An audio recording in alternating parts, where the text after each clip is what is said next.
Iran और America के दरमियान जंग का खदशा अरूज पर है। ऐसे में एक सवाल पैदा होता है कि अमेरिका के पास ऐसे कौन से ऑप्शंस हैं जिनके साथ वो ईरान पर कार्रवाई कर सकता है। क्या वो ज़मीनी कार्रवाई करेगा, या ईरान की जौहरी तनसीबात को निशाना बनाएगा, या बड़ा फ़िज़ाई हमला किया जाएगा? क्या हो सकता है, इस बारे में आमिर रज़ा से बात करते हैं। आमिर भाई, कुछ ऑप्शंस की मैंने बात की, अमेरिका के पास क्या ऑप्शंस हैं, वो क्या कर सकता है? देखिए, सबसे पहली बात तो ये है कि अमेरिका के पास 3 ऑप्शंस हैं, जो मेरा अपना है। 1, 2 और 3, और सबसे अहम जो है वो नंबर 3 ऑप्शंस है, लेकिन वो मैं एंड पे बताऊंगा। सबसे पहली ऑप्शन तो ये है कि वो समंदर के रास्ते हमला करे, और हमला करने के नतीजे में तबाही और बर्बादी जो है वहाँ पर उसके मनाजर बनाए, और उसकी एटमी तनसीबात को निशाना बनाया जाए टोमाहॉक मिसाइल्स के ज़रिए। और ये वो रास्ता है जो इस वक्त हमें दुनिया को दिखाया जा रहा है कि ईरान पर हमला समंदर की जानिब से किया जाएगा। इसीलिए उसका अब्राहम लिंकन हो, उसका वो फ्लोटिला जिसका जिक्र रात भी उसने किया है, वो हो, तो मेरीन्स के ज़रिए ये हमला होगा। दूसरी ऑप्शन उसके पास ये है कि फ़ज़ाई और बर्री हमला किया जाए, यानी उसके कमांडोज़ जो हैं वो फ़ज़ाइया के ज़रिए, जिस तरह से वेनेज़ुएला पर हमला किया गया था और वहाँ के सदर निकोलस मडोरो को उठाया गया था, इसी तरह की कोई कार्रवाई की जाए और ईरान के सदर मसूद पज़ेश्कियान, अब्बास अराग़ची समेत सुप्रीम कमांडर अली ख़ामेनी को वहाँ से उठा लिया जाए और फिर एक नई गवर्नमेंट का ऐलान कर दिया जाए। जिस तरह से ये बिल्कुल वेनेज़ुएला स्टाइल ऑफ चक्कर है जिसमें वो किया है। ये 2 ऑप्शन तो उसके लिए ओपन है। देखिए, पहली ऑप्शन समंदर वाली है, इसको डिस्कस कर लेते हैं कि इस वक्त सूरत हाल क्या है। कल मैंने आपको बताया था कि ईरान जो है वो समुद्री हवाले से कमज़ोर मुल्क नहीं है। उसको भी पता है कि उसकी बंदरगाहें जो हैं दुनिया की लाइफ लाइन्स है। मैं इसलिए दुनिया की लाइफ लाइन्स कह रहा हूँ कि दुनिया की तवानाई का एक बड़ा ज़हीरा वहाँ से गुजर कर जाता है, और उसको अगले 2 रोज़ के लिए बंद होना है। ये जो मशक़ें हो रही हैं, अगर ये 2 रोज़ के लिए बंद हो सकती हैं तो ये 100 रोज़ के लिए भी बंद हो सकती हैं। तो ये लाइफ लाइन किसकी कटेगी अदील भाई? ये लाइफ लाइन कटेगी, एनर्जी की लाइफ लाइन कटेगी, दुनिया की एनर्जी की कटेगी। और मिडल ईस्ट की एनर्जी तो उनके पास है, यानी मिडल ईस्ट के पास अपना खुद के जो आयल है वो तो मौजूद होगा। क्या मौजूद नहीं होगा? खुराक और अद्वियात और वो सामान तइश जिसके वो आदी हो चुके हैं यूरोपियन अमेरिकन। देखें, आबना हरमज़ से 100 जहाज़ रोज़ाना की बुनियाद पर गुजरता है। सिर्फ आबना हरमज़ की बात कर रहा हूँ। अभी मैंने इसमें ना खलीज फारस शामिल किया है, ना मैंने रेड सी शामिल किया है। आबना हरमज़ से गुजरते हैं 100 बहरी जहाज़, और अगर आप ये 100 बहरी जहाज़ का अंदाज़ा करें तो एक बहरी जहाज़ हमारी इस पूरी बिल्डिंग से, जो कि 12 कनाल की है, इससे भी ज़्यादा बड़ा होगा। लाजमी बात है। तो आप ज़रा गुजरते हुए नज़ारा देखें कि 100 अगर आप दिन में गिनना शुरू हो जाएँ तो आपको समझ नहीं आएगी यार इतना माल आता कहाँ से और जाता कहाँ पे। इसमें जो है ऑयल टैंकर्स भी शामिल है, और इसमें खुराक और अद्वियात वाले जहाज़ यानी तजारती जहाज़ भी शामिल है, जो गोश्त। आपको पता है मिडिल ईस्ट में ज़्यादातर कोई न्यूजीलैंड से जाता है, ये मैं वैसे ही बरसबील तस्करा बता रहा हूँ। ज़्यादातर गोश्त जो है, भेड़ें और मुर्गियाँ जो हैं वो न्यूजीलैंड से जाता है। ये मैं न्यूजीलैंड गया था तो पता चला था। खैर छोड़िए इसको। ये 100 जहाज़ जब बंद हो, ये रास्ता बंद होगा, खलीज फारस वाला रास्ता बंद होगा, तो ये पूरी दुनिया की एनर्जी लाइफ लाइन कटेगी, और मिडल ईस्ट की तो बिल्कुल ही लाइफ लाइन कट जाएगी। यानी उसके ममालिक को जो है बहुत सारी मुश्किलात का सामना करना पड़ेगा। अब समंदर में अगर जंग शुरू हो जाती है तो ईरान के पास बेशुमार ऑप्शंस हैं। वो अपने क्योंकि वो तो ज़मीन से भी मिसाइल फायर कर सकता है।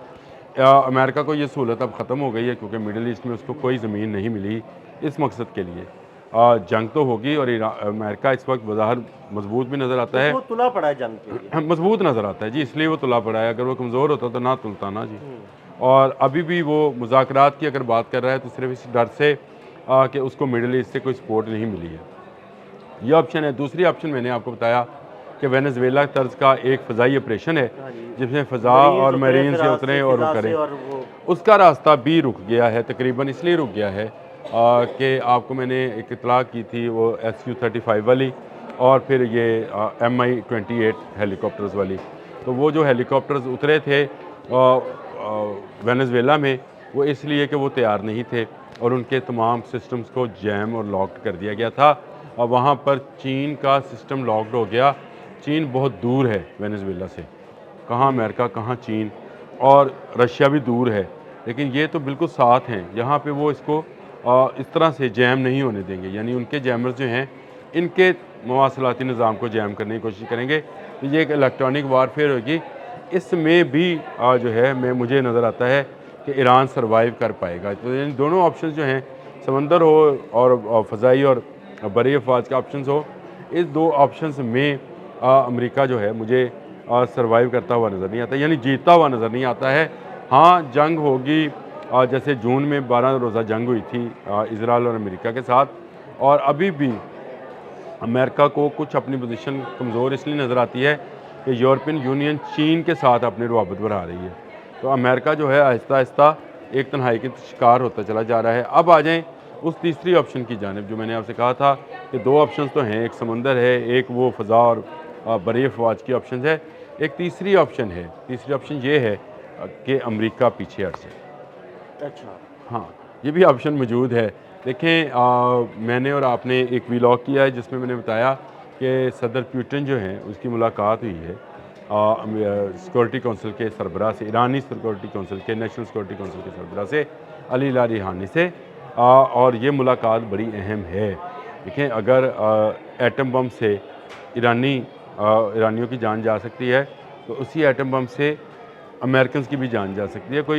कोई दुनिया का शख्स जो है वो ख़ुद को एटमी जंग से महफूज नहीं पाता है, यानी वो कोई ऐसा लिबास नहीं पहन सकता जो उसको एटमी जंग से बचाए। वो कोई ऐसी शील्ड अभी तक ईजाद नहीं हुई है जो एटम को रोक सके। अगर दोनों तरफ से चलते हैं तो आपका क्या ख्याल है कि रशिया के सदर जो हैं वो एक नेशनल सिक्योरिटी के कौंसिल के चेयरमैन से क्यों मिल रहे हैं? अगर ये कहा जा रहा है कि ये इसलिए मिल रहे हैं कि बाहमी तल्लुकात पर गौर किया जाए, तो मेरा ख्याल ये खाम ख्याली है। ये उसी सिक्योरिटी के लिए मिल रहे हैं जो ईरान की ज़रूरी है इस वक्त, और अमेरिका पीछे हट जाए, ये तीसरी ऑप्शन उसके लिए बेहतर है। जहाँ तक बात चली गई, वो अपना बहरी बेड़ा वहाँ पर रखे। आपने हरमज़ में ईरान को ना छेड़े। ईरान एक शहद की मक्खियों का छत्ता है, और इसको हाथ डाला तो फिर इसका मतलब ये है कि अमेरिका को कहीं जयपना नहीं मिलेगी। रशिया और चीन यही चाहते हैं कि अमेरिका जो है इस जंग में फंसे धंसे। देखें, उन दोनों की इकानमी मजबूत होगी इससे, मैं अब दोनों की बात कर रहा हूँ, दोनों की इकानमी मजबूत होगी। ईरान मज़ीद सस्ता तेल चीन को देगा, ईरान मज़ीद असला रशिया से ख़रीदेगा। कमज़ोर किसकी इकानमी होगी? अमेरिका की, क्योंकि अमेरिका को कहीं से कोई मदद मिलने वाली नहीं है। उसका सारे का सारा अपना ज़ोर, अपनी ताकत लगानी है उसने, और उसने अपना पैसा सर्व करना है। ये जो डोनाल्ड ट्रंप आज कह रहे हैं कि बाइडन दौर में अफ़गानिस्तान में जो हमने पेशकदमी की उसका हमें नुकसान हुआ, और नुकसान ये हुआ कि हमने अरबों डॉलर वहाँ पे छोड़ दिए। $7.5 अरब डॉलर का तो सिर्फ असला छोड़ा था, साख भी ख़राब हुई कि वहाँ से भागना पड़ा, जूते छोड़कर, जलती बत्तियाँ छोड़कर भागना पड़ा था।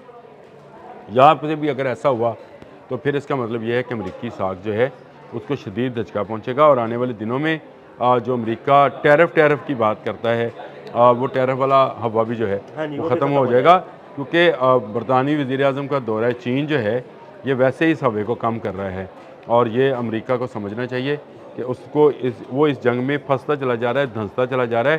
तो तीसरी ऑप्शन जो मैंने उसको दी है, वो ऑप्शन मेरा ख्याल है उसके लिए ज़्यादा बेहतर है कि अभी भी वक्त है वो इससे पीछे हट जाए।